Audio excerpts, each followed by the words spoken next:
Hi again everyone, and this is the second of the videos that I'm doing for you at the moment. And before I tell you more about my music and how I've achieved the things that I've achieved so far, I want to give you all some background about me and who I am, because there's a lot of people out there who I think will be able to identify with different parts of my life. And without that information, well, there's no context to how I've done what I've done. And I want people out there to be able to do some of these things. And you might be sat there thinking, but I can't do this because I am a carer or a mum, or I'm too busy, or I've got a job. So I want to tell you about the things that I have got so that you have got that context. And I'm not going to go into great quantities of detail because there's a lot of stuff in there that involves kids and I want to protect their privacy as well. So the things that have really made this a lot more of a challenge for me, a lot more than it was when I did this 25 years ago, is all of the things that have happened in life since then. So when I did my music degree in 1997, all I had to contend with was me, my own time, worked a few hours, and I got to practice as much as I wanted to, and I didn't really have any other responsibilities. So it was actually a really privileged position to be in. And then once I stopped doing the flute, I spent a few years just teaching it around where I lived at the time.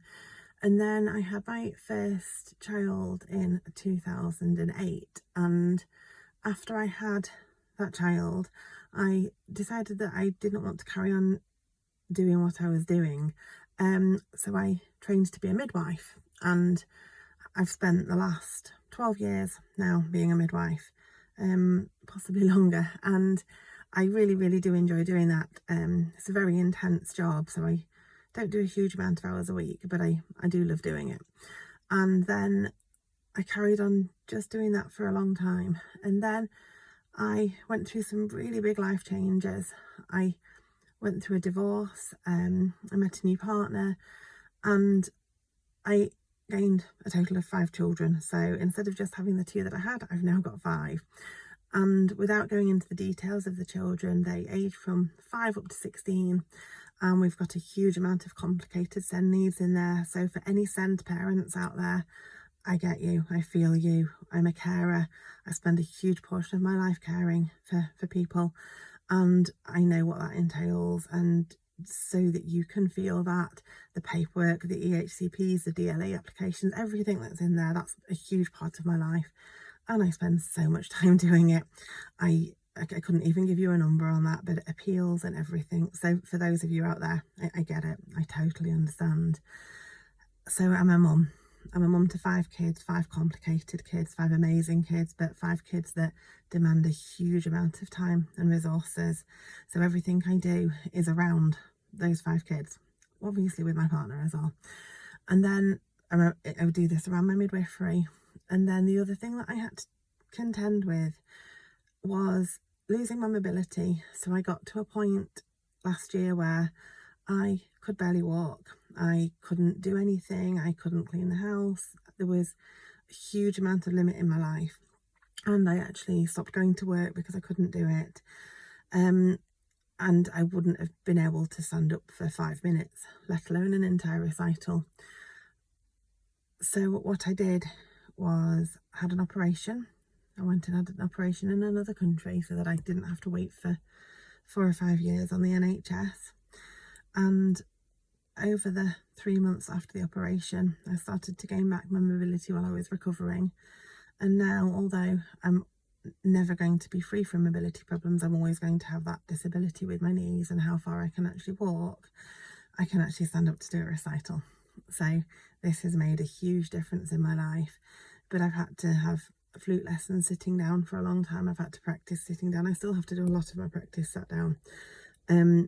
So if you're out there, as well as having kids with disabilities, I've also got some of my own, so I get what that feels like too.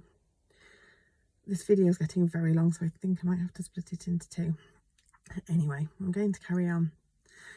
So on top of the disabilities and a divorce, meeting a new partner, gaining 5 kids in total, I somehow in there decided that I needed music back in my life. And the reason for that was because my amazing partner is also just the most beautiful musician. And this is another thing that I discovered, which is that my partner is now female and I was married to a man for a long, long time. So that was another part of the journey that I went through. And she started playing music around the house, and I started to hear what a beautiful musician that she was, and it just gradually inspired me to get my flute out and to start playing again. But the problem was I didn't actually have a flute that I could play. I had to hire one for a while, and then figure out how to buy one, but that's a whole other story. And I gradually realised that this is what I needed to do again, so I joined a wind band and started doing that. And then I just needed to come back to music in a much bigger way. And I decided probably in May, June time last year that actually I wanted to do the Masters.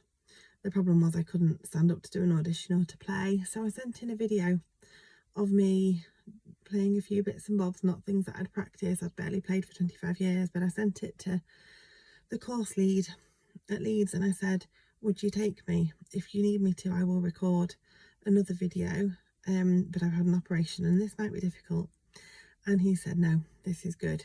I can tell that you're going to be able to do the course. So I applied, got on the course and started the course. There's a lot more story to come that I think I've already recorded way too much for one video.